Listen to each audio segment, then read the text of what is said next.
and welcome to another episode of the GW UNESCO Fellows program in Bangkok. I'm your host, Jen Romba, and like last time, I'm going to try and take you through what my experiences have been like here in Bangkok, working for UNESCO, but also just exploring the city. So I'm working in the IQE, the Inclusive Quality Education Unit, and I told you last week that we had a bit of a very busy week because we were hosting a workshop, and then there was feedback from that workshop, and we were going to have to adapt some tools. So to update you on that, all the feedback's come in. We've looked through it all. It's very intriguing, and a lot of the pre-survey information that I was telling you about last week is still pretty telling. I think that's going to change the way that we ask some of the questions. But we've got a few people that are out of town on mission, so we're going to let them do what they need to do overseas before they can come back to Thailand, sit down in a room, and really hash some stuff out with us. And in the meantime, I've started to work on feedback for the e-learning course. So a few years ago, the IQE, the basic education team, had developed a toolkit. It's called the GENIA Toolkit, otherwise known as the Promoting Gender Equality in Education in Asia Pacific. Gender in Education Network in Asia Pacific Toolkit, GENIA, G-E-N-I-A. And the toolkit was a little bit out of date by 2016, so they've been making some updates to it. And alongside those updates, they've been adapting that toolkit to an e-learning course for policymakers and decision makers for countries within the region. So this course is really aimed at getting policymakers to sit down and think critically about how they can promote gender equality in their country through the use of policies within the ministries on national and local levels. Some of the topics that we talk about are gender mainstreaming, what is gender bias, gender equality, but also what are the national gender policies in your country? Have you read them? What do they say about teacher education, about textbook writing, about the things pretty much that I had mentioned in the workshop the week before last, but more probing questions about how can you take what is right now and make it better. But the problem with the course so far is that it is unfinished. The coding for the platform itself isn't quite right, and there are more minor difficulties that need to be worked through. The content, for the most part, is fine. It might need a little bit of sprucing up, and the pedagogy might need to be looked at a little bit, but the content is pretty good. So my job has been to kind of make notes and give feedback about what I think the activities look like and how do they function and are they really helping us achieve our overall goal. And in the meantime, while I've been working on that, I've also been given the green light to go ahead and start looking at other projects that are going on in the unit. Not just the IQE, but in the EISD, which stands for Education, Innovation, and Skills Development. And under that umbrella, there's non-formal education, there's TVAT, which is Technical Vocational Education and Training, as well as ICT in education. ICT stands for Information Communication Technologies, and ICT for Development has been a pretty keen interest area of mine during my graduate degree. So one of the other interns is specifically looking at how gender and ICT in education kind of coincide, and I'm interested to see what she's got going on there. I'm going to be having lunch with her later this week to kind of talk about her project and see if there's maybe some way I can contribute. Outside of work, I've been able to kind of explore Bangkok a little bit. I've written a post already about what getting around Bangkok has been like for me. It hasn't been particularly difficult, but it certainly has been an experience. But I think the biggest challenge for me outside of the office is that I don't speak any Thai. I've learned about 3 or 4 words. Hello, thank you, the number 85. And I'm learning some of the food names as well. And that's really sparked from a cooking class that I took about 2 weeks back. At the end of my second week, a friend of mine had come in on a stopover between Bolivia and Rwanda, of all things, and he had offered to take this Thai cooking course with me at this cooking school in Bangkok. Some Thai cooking schools, they're pretty intense. They'll take you to the market. They'll walk you through what buying all of the vegetables are, or rather what it looks like when you buy these vegetables, how to haggle the prices, how to tell if they're ripe, and just what do they look like, because we don't have all of the same vegetables in the States that they have here. They have 4 or 5 different kinds of eggplant, for example, and for all I know, we only have 1 or 2. I'm not all that well versed in eggplants, to be honest. But this Thai cooking class, because it took place during the evening, didn't do that. And I was actually okay with this.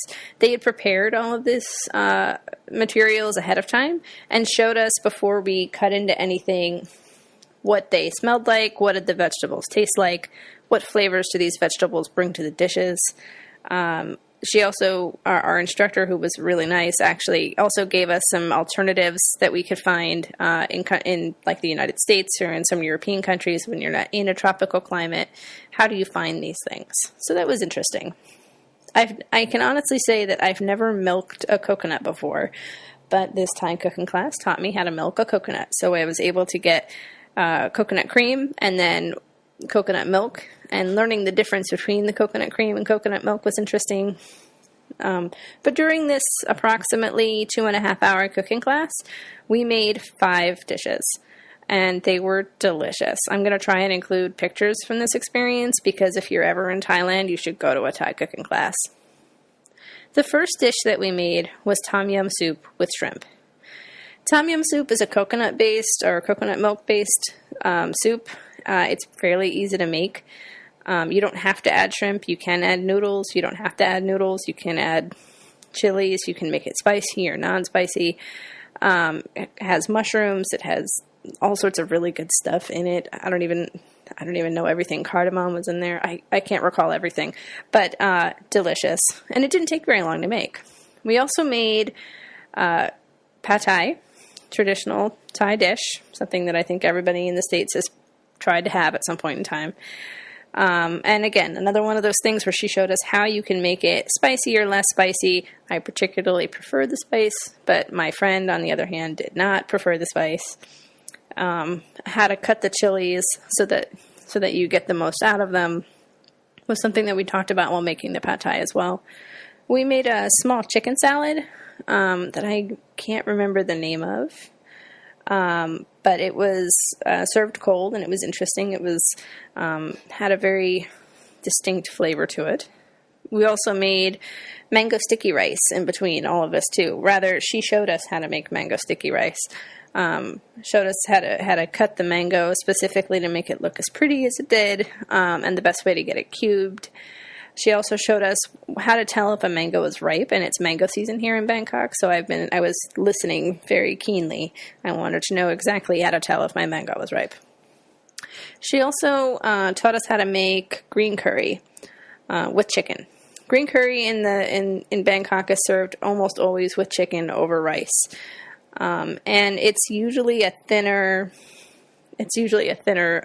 curry sauce, especially, and in the States you see this as well. But here, when it's homemade, it's made with a mortar and pestle. You get a good paste out of it, and you're going to get a nice thick curry sauce. And this was delicious, the best curry I've had. So throughout the evening, in various shifts, we would go out to these little cooking stations with propane tanks and walks, and we'd be able to take pictures as well. She would pause at different areas and say, you'd want to take a picture of this because this is how the mango looks when it's cut, or you want to take a picture of it while the pad thai is cooking so that you know what it looks like, and just so that you can keep the memory. We were there with a couple of other tourists, and it was really interesting to see them interact with her. We also got from the cooking school a recipe book, because this isn't the only course that they teach. They teach a different course number each night. So we went on Friday night, which was course number 5, I think, for the week. And so they have a lot more recipes than just the 5 that we cooked that evening. I'm sure that some of them are staples, but I was really interested to see some of the traditional Thai dishes that you would see at Thai restaurants in the States here in this book, like pad see ew, for example, is there. And I'm sure if you asked, they could tell you what the difference is between like Pad See Ew and Pad Kee Mao or something like that. So the cooking class was only the first of my real adventures into the Thai culture, other than, living in Bangkok for 2.5 weeks. I really wanted to get out and see things, but it's hard to do that when you work as long as I do. And I've been at the office every day, probably about 9 or 10 hours, give or take, depending on the day. So it was really difficult to get out and see other things. So this past weekend, I told myself that I would go out and tour Bangkok. I wanted to see 1 or 2 of the temples, and I really wanted to get to the Grand Palace. Everybody had told me that the Grand Palace would be breathtaking, and it was. It was beautiful. So I started first by trying to go to one of the Wats. A Wat is a Buddhist temple. It's spelled W-A-T. And I went to Wat Sutat, which is not too far from the Grand Palace, but pretty far from where I live. And after very carefully trying to explain to a taxi driver where I was going and agreeing to a flat rate as opposed to running the meter because this was really far and he was really unhappy about it, I arrived about an hour before foreigners were going to be allowed in to this temple on a Sunday morning. A very nice gentleman told me, you can go get yourself some lunch and come back at 1 o'clock, because at 1 o'clock we'll let the foreigners in, but until then it's Thai only. There were services going on, and I completely understood, so I went to go get some lunch. Upon my return, there was still a service going on. I'm not sure how long services are at a temple, but it was really interesting to kind of be able to interact with a different religion, specifically on Sunday. So I'm Catholic, but I was very respectful. I tried to observe what was going on around me so that I could maybe not step on any cultural toes. Took my shoes off when it was appropriate. I lit incense, a candle, took the flower and said a prayer in front of the Buddha. And I also just walked around the grounds, nestled in the middle of a very busy city. This is a very tranquil place. It's very quiet. The one particular one I went to isn't a very big tourist destination, I don't think. I think that was why I chose it originally, was because it would be one of the quieter Wats. And I wanted that to be my first experience, a very serene, tranquil space, and it certainly was that. So throughout the service, I was very respectful. I was quiet. I didn't leave my shoes on. I tried to stay on the outside in the perimeter of the temple so that I wasn't interrupting anyone's experience. But I realized that I wanted to know more about attending a temple and what that would be like for when I go to see other temples in the city. And I looked into this when I came home. I found an article online. I will link this in the description when I post this. But it's a list of do's and don'ts, and it's pretty frank, very straightforward about the do's and don'ts of visiting a Buddhist temple. And many of these practices and expectations can be applied to any sacred space, but specifically to a Buddhist temple. So, things like dressing appropriately. Yes, I understand it's 100 degrees outside, feels like 110, but you are not going to the beach. You're going to a house of worship. It's a solemn place. Dress respectfully. Cover up. You don't have to wear the, conservative clothing all day, but you should while you're in the temple. No public displays of affection. We understand that you love your boo, and we get that, but nobody needs to see that at a temple. That's not the appropriate place for that. Again, you're not going to the beach, you're going to a temple. Cell phones. Turn your cell phones off, or the ringers off. There's no need to be on your phone when you're walking through a temple. You can step outside. But also, and this one is specific rather to Buddhist temple, take your shoes off when you're inside.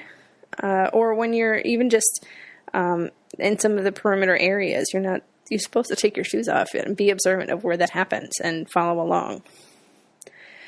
So after visiting Wat Sutat, I headed over to the Grand Palace. And when I say this was a polar opposite experience, this was a complete polar opposite experience.